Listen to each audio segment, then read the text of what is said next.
Here is me at the start of 2025, and here is me at the start of 2026.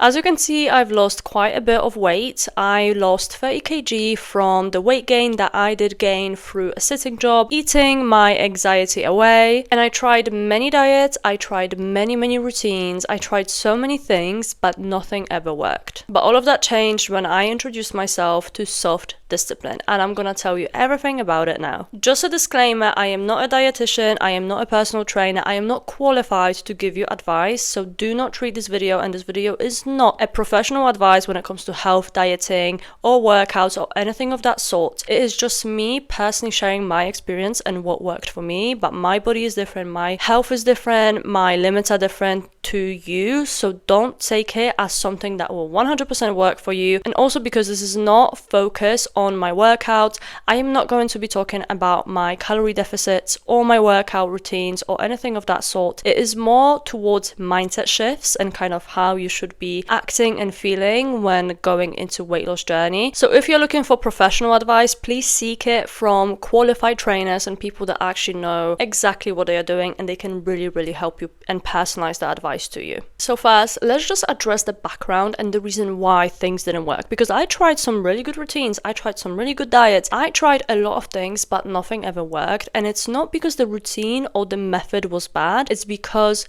of the mindset I was in. And the reason why is because everything that I was doing was rooted in body dysmorphia and deep self-hatred. I was doing this as a punishment to myself. I was doing this because I hated the way I looked. I was doing this because I was uncomfortable in my own body and I couldn't stand looking in the mirror. And that is exactly the reason why nothing worked. Because if you are doing things that are rooted in those negative feelings, you will never win. You will always find something that will annoy you in your body, that will upset you. You will always find something that could be better about yourself. You will never win. You will never be satisfied if you are purely doing this because you hate yourself. That's why I think before anyone gets into a weight loss journey, you need to realize that your mindset is the core and absolute foundation of everything else. And it cannot work until you got that right. Because at the end of the day, everything that you do should be rooted in positive things and should be rooted in you loving yourself and doing things for your own good, rather than being like, I gained weight, so I need to punish myself with 30-minute cardio that I hate and I don't like doing. This is not the way, and you will absolutely burn out.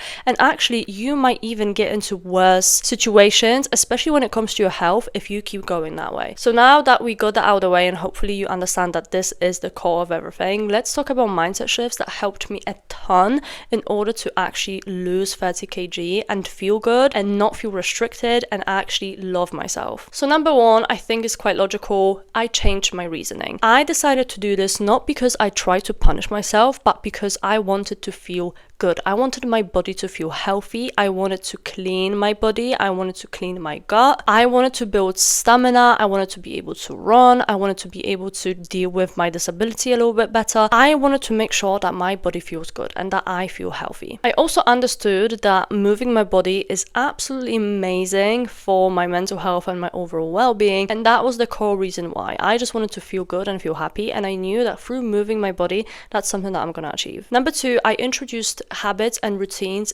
very slowly. So my diet and my working out routines. I stopped throwing crazy routines at myself that I've never done before and were scary and were overwhelming for me, because every single time I would burn out so quickly because I just didn't have a foundation to even have that routine in the first place. So obviously it didn't work for me. So what I did instead was, for example, introducing a new breakfast that is a bit more healthy and at a specific time for a week or two. I can't remember exactly how long it was, but I think it was a week, so I could get used to eating that way. Then I introduced healthy lunches and dinners as well, because I was already in the flow, so it was much easier for me to do it, and it actually felt really natural. That's why I was able to build that routine quite quickly, as opposed to throwing it all at myself all at once. I also introduced workouts by introducing yoga in the morning, literally 5-minute yoga or a stretch. I wasn't being restrictive with that, and honestly I craved a workout in the evening, so I added cardios and strength in the evenings, and I made sure that I also have days when I completely do not work out, so I can rest and feel a bit better and feel more balanced. And then I started just building on top of it. So I started changing and experimenting and really just adapting and adjusting those routines to my energy levels so I knew what worked for me. And honestly, that just took me a month to find a perfect routine. If I wanted to stick to something that completely wouldn't work for me, then I would give up and probably come back to things a few months after. So imagine how much time I actually saved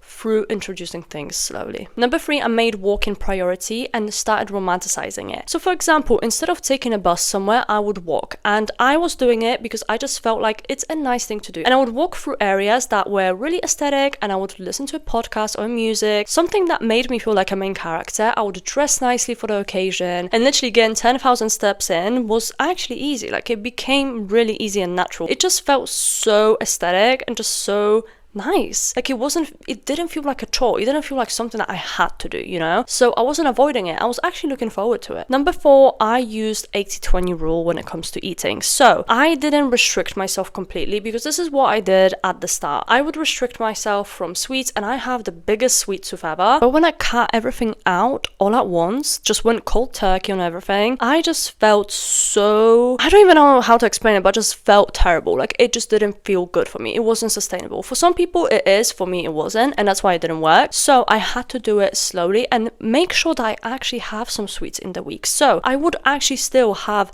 unhealthy foods here and there, and because I had that balance, I actually craved them less. And literally, I think about a month or two, I rarely had fried food. That was a really rare occasion for me. That rarely happened. And that's because I had the balance, and I knew that if I wanted to eat something like this, I could. It didn't feel like, oh my gosh, like I can't, no, I'm on a diet. No, I could do it. Like, I was fine to do it, and I wouldn't punish myself for it, because I'm a human. I am not a machine, so I should be able to have my breaks and that balance. And that's exactly what self-discipline is as well. You do things that are aligned with your body and your energy levels, and you are not pushing yourself like crazy just for the sake of it. Number 5, I would reward myself for my progress much more often. So for example, if I managed to stay in my calorie deficit for the day or be close to it, then I would actually reward myself, and not necessarily with food, but for example with watching my favorite show.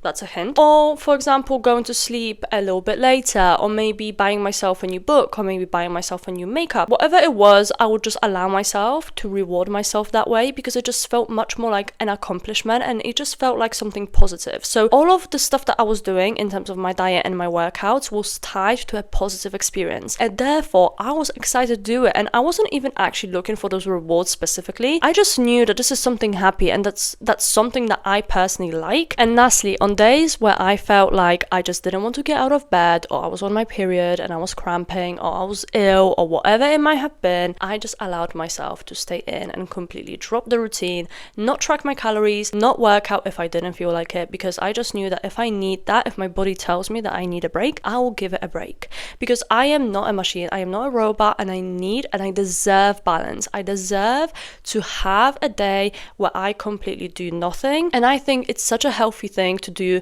in anything in life. It doesn't have to be specifically weight loss. It is literally in work, it's just in personal life, because you need that balance. We all need balance. We can't be going 100% all the time, especially us women, because our hormones sometimes are crazy, literally every single month, and we need those breaks. And that's why I am such an advocate for self-discipline, because it's just so healthy. Like, you don't feel drained by thinking, oh my gosh, I have to do this tomorrow. No, because you know that you can do it, and you have ways and you have frameworks and methods that work for you. So you don't have to stress yourself out. You just know that you are a kind of person that shows up. That's what really helped me. Like, I just knew that if I feel like I don't want to, I will have that day. And honestly, I only had those days at best once a month, and I wouldn't feel guilty. I wouldn't feel like I'm failing, because it would never erase my progress. Like, I had to make that mental shift that this doesn't erase my progress. It doesn't make me less. It doesn't undo everything that I did, because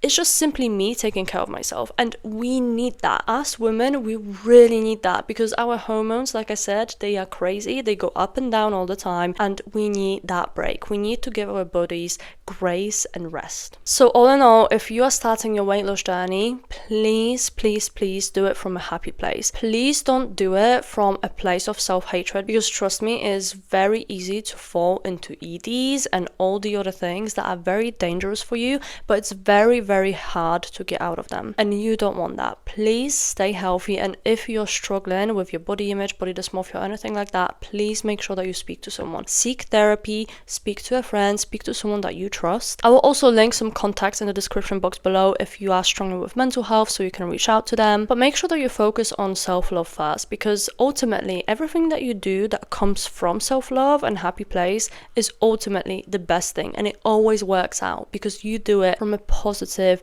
grounded place. It's not because you are hating yourself, it's not because you are punishing yourself, it's because you love yourself and you do it for you. And that's ultimately how you're going to make best decisions, and that's ultimately how you are going to become your best self, and you will build this amazing identity and you will become the person that you want to become. And that goes for every single thing in your life. And if you like this video and it gave you some sort of reassurance, then make sure to let me know in the comments, and also make sure to subscribe and like and follow me on my other social medias. I will link everything down below, and also make sure to check out my podcast, Main Character Frequency. It will be also down below. But other than that, thank you so much for watching, and I hope to see you in the next one. Bye for now.